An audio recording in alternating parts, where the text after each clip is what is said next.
Alright, today we're checking sensors, H2O Innovation, vacuum sensors, end of the line sensors. These are singles, only one port on them. These are the older generation.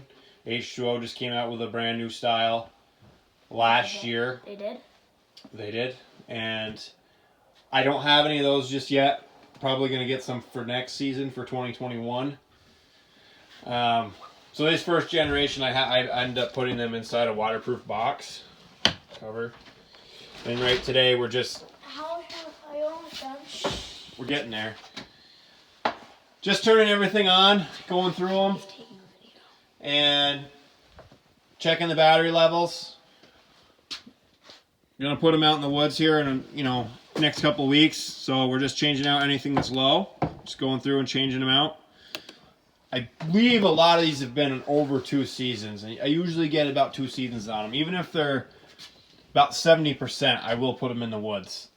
They'll still make it through the seasons. What if they die in the woods? If they die in the woods, then we have to change the batteries in the woods. It's not that big a deal. So that's what we're doing here. We're about halfway through, almost done. This is about 50 sensors.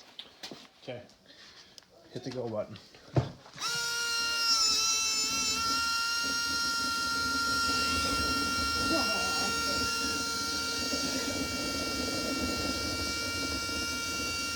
This is starting a fire with a drone.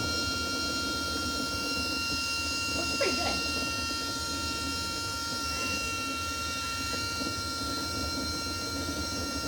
Okay, up. Yeah.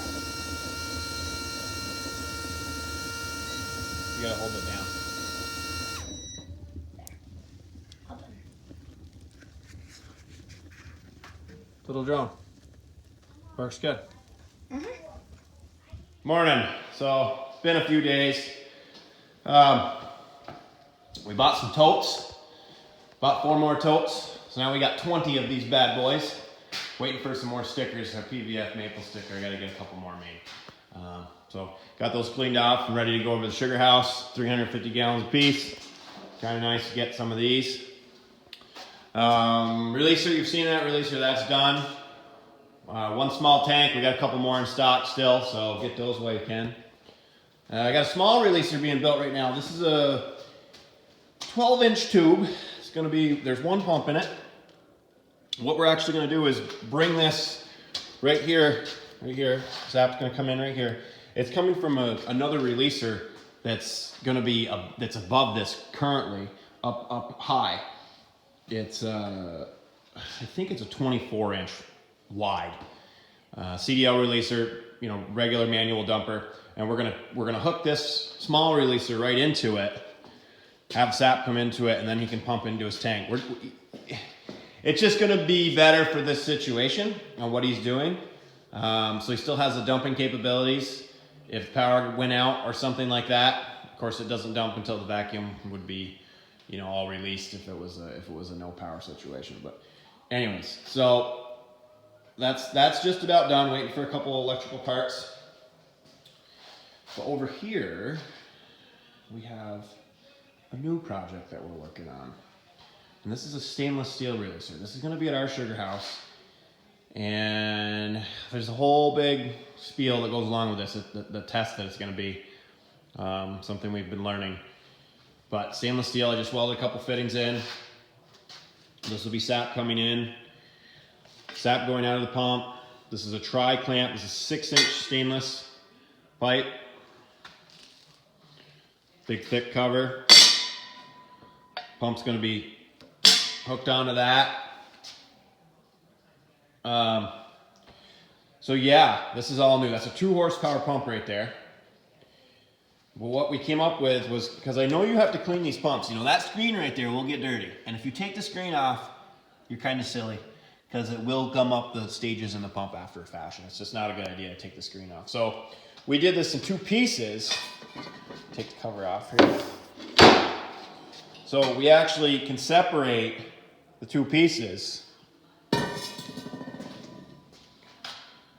So what we'll do is we're going to probably mount the upper half to something solid, a post or whatever. There's the wall. I'm not sure yet exactly how that's going to be, but We're going to mount that solid so the bottom can actually pop off. And the way that works out, as you can see, put this down on here. You can see the screen. You know, screen's easily seen in that bottom section. So,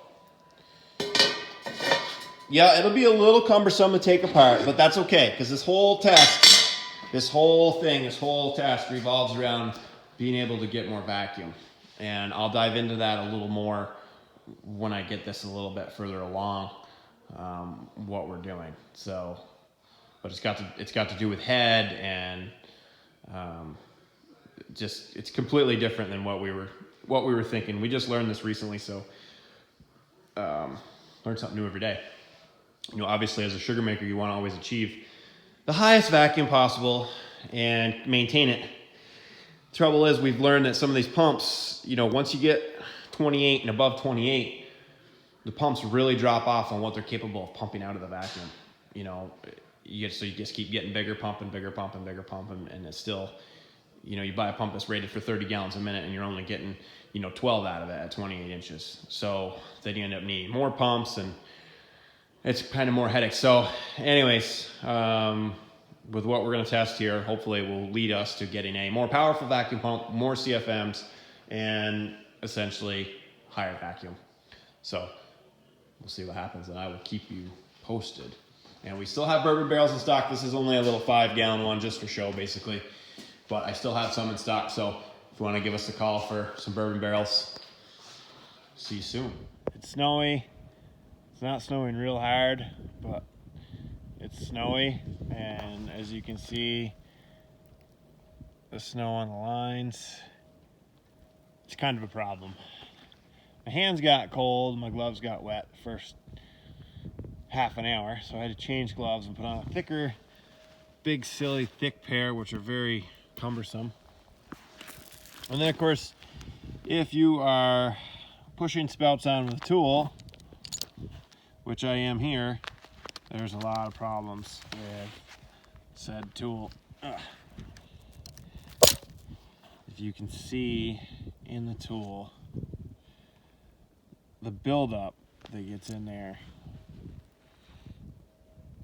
you got to clean that out like every 25 or so spouts.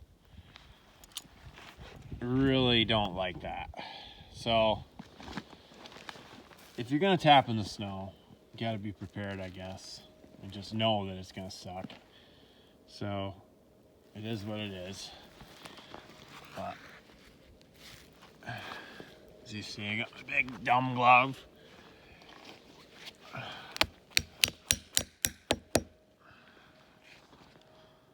little bit of ice in there. Things are frozen a little bit. But yeah, the biggest issue being the tool getting all clogged up with snow, because the snow as you can see, the snow that's on that line, that snow's on the drop also, and you try to wipe it off, but some of it's icy and stuck on there from the rain we had the last couple of days. So whatever, here we go. We're getting started anyways. I'm getting started. I'm gonna head back to the four-wheeler now, and it's pretty near 1 o'clock, so I did get about 450 out, I guess. A couple hours of tapping, just get started. You always got to figure out what's going to go wrong or what's going to go right.